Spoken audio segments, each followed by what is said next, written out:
another video of Life of Cindy. Of course, I'm Cindy. Hi.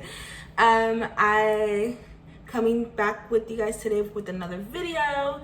Today is a little bit more of a story time video. This video is basically gonna be about an experience where I had a virus disease called typhus. So might want to watch to the end to really understand what it is, what happened, and things like that. So it's a crazy story, and I just wanted to share it with you guys. I try to be as transparent as I can with my life, but there's just some things that I don't share, but it's one of the things that I will share. So when I had a deadly disease, so when I was in the second grade, so about 7 or 8 years old, I got really, really sick. I got really sick and I think my mom literally thought I had like the flu or something, or like strep, because my symptoms were that. So one day I woke up, and so I remember that I wasn't feeling well, and it was kind of like, it was weird. It's kind of like the coronavirus just hits you, and the symptoms are very much the same, but this was curable with antibiotics. So it was a virus, or it was whatever it was. So what I had was called typhus. So what happened was this was like the end of my second grade year, so I missed my last week of second grade. So I had a fever, I had strep throat, I was numb in one leg, so I couldn't, so like my left leg, when I extended it, it would hurt. If I bent it, it wouldn't hurt. So it was really weird, like my nerve system was off. I was always hot, sweaty. I basically like looked like pale, like I was dying. So my mom like waited it out for like a week. She's like, oh, she probably had like a flu. She's fine. She's gonna be okay. Well, my symptoms didn't wear off. They actually got worse. So my mom decided to take me to my pediatrician, which had been my pediatrician since I was 5. So she took me to go see her, and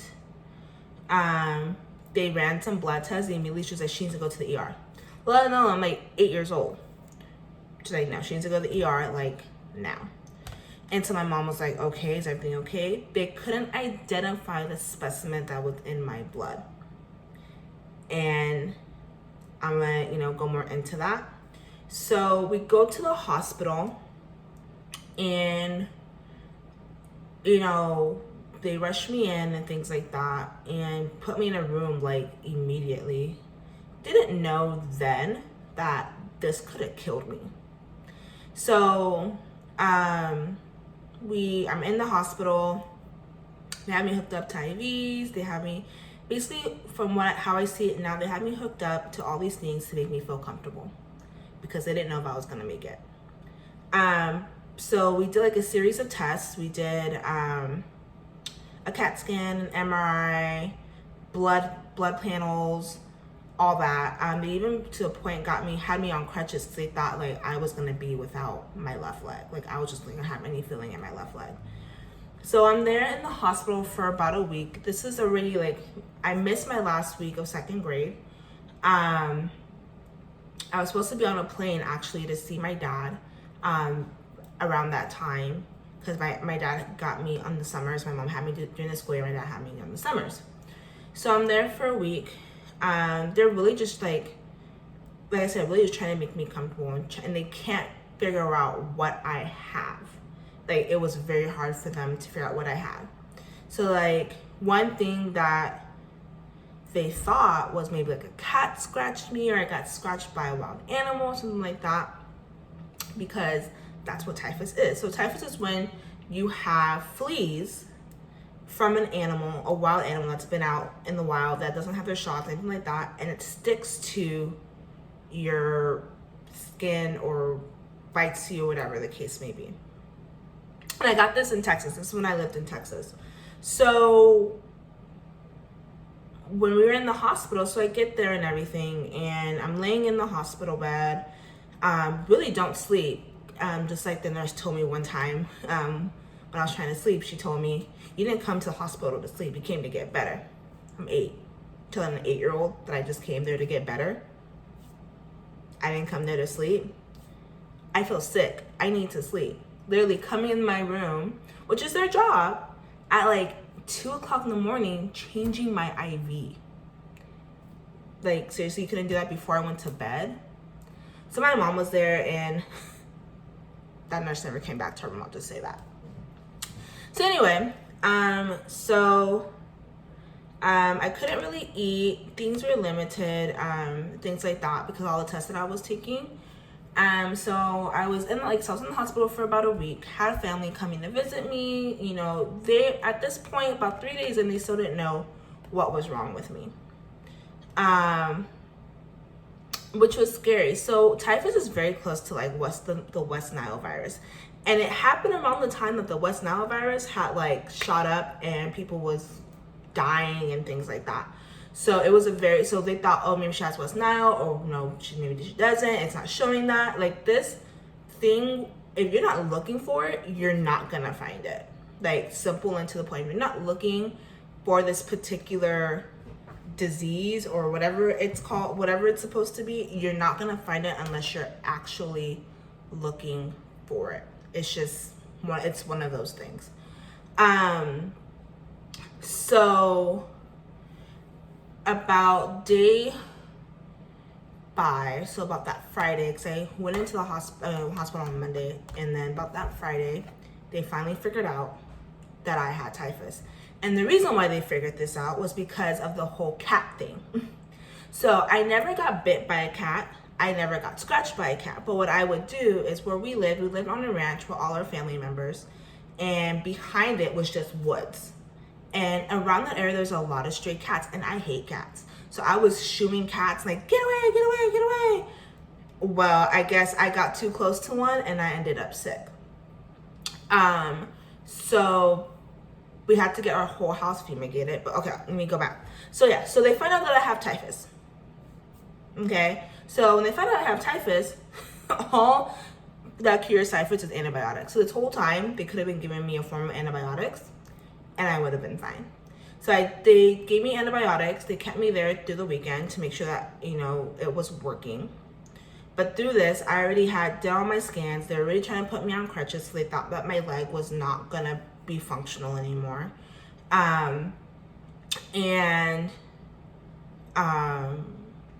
Just were hoping that they figured something out before it was too late. If I would have not been cured, if I would have been there one more week and not have been cured, I would not be here today. Like, I wouldn't have survived, because it eats at your body. Like I said, my symptoms were fever, strep throat, numbness in my leg.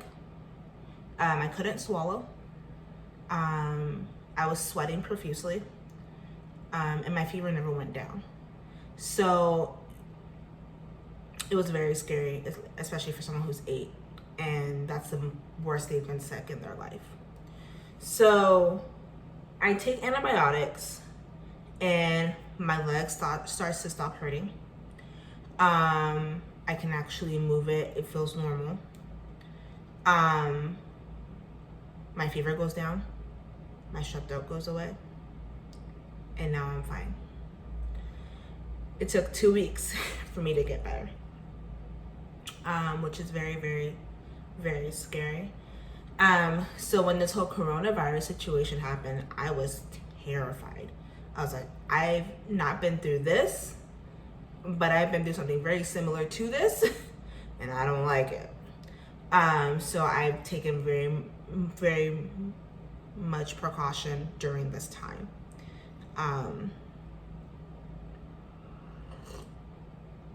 Sorry. So that basically happened. And I ended up getting better. I couldn't go back to the same home anymore. We had to move, because we didn't know what was in that home. Where we were living was actually my grandmother's old house. It was a really nice big house, one of the biggest houses on the lot, I mean on the street actually, on our ranch.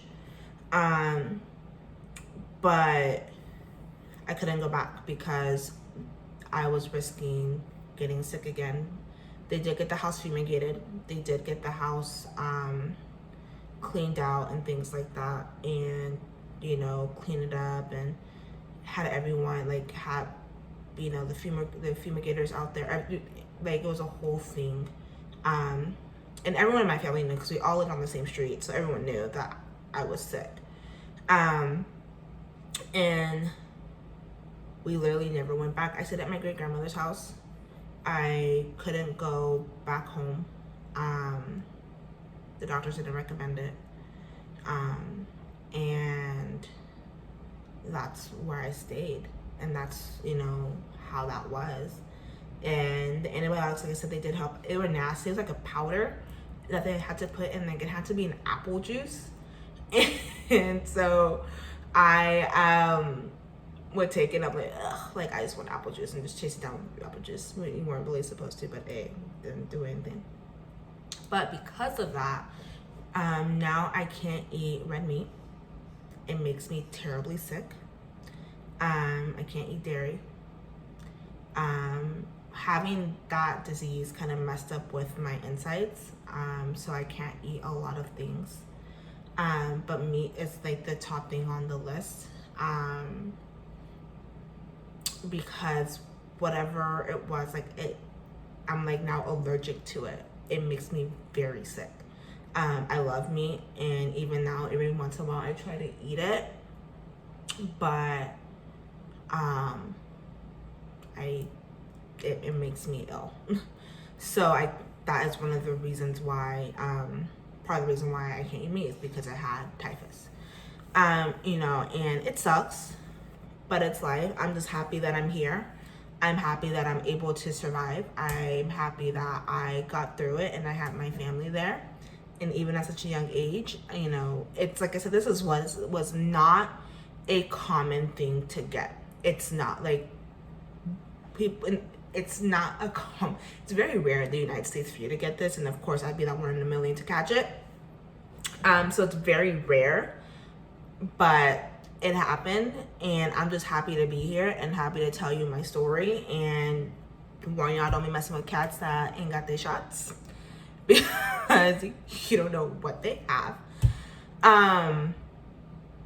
But yeah, I just want to give you that little story time and kind of just like explain to you what happened. My next story is going to be how I believe I had COVID-19 and didn't know.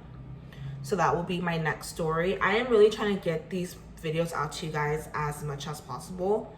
I'm still getting very used to this like filming routine and coming up with things to film. So please bear with me. I know I may say, oh, I'm gonna have something out by this day, and I don't, and I apologize. I'm really trying to be more consistent with this.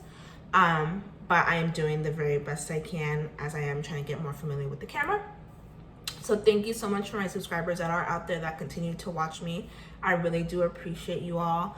And for new family members that are new to the Sunny fam, I am so happy to have you, and I just hope I can entertain you as best way as I can. But before we end up this video, I just want to ask you guys to please give this video a big thumbs up, turn your post notifications down below, turn on the little bell, ding ding ding, so you get notified every time I post a new video. And of course, don't forget to subscribe to my channel. All right, I will see you guys soon, and thank you for watching. Bye.